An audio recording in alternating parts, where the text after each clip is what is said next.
Ngayon po ay ang pagdiriwang sa pagtatapos ng buwan ng Flores de Maria.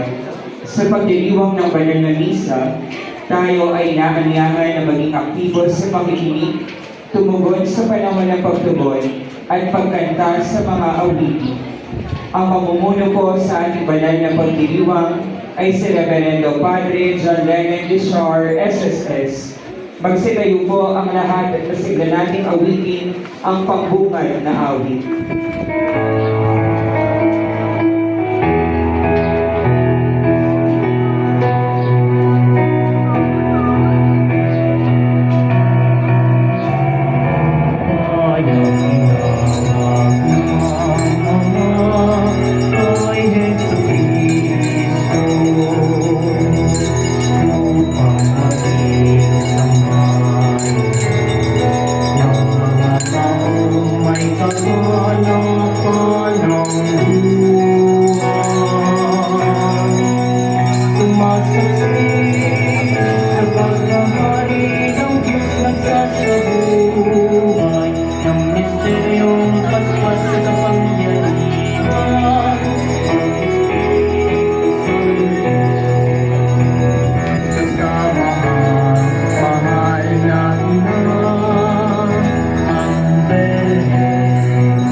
Sa ngalan ng Ama at ng Anak at ng Espiritu Santo, ang pagpapala ng ating Panginoong Jesucristo, ang pag-ibig ng Diyos Ama, at ang pakikipagkaisa ng Espiritu Santo naway sumainyong lahat. At sumayin. Sa araw na ito, tinatapos natin ang buwan ng Flores de Maria.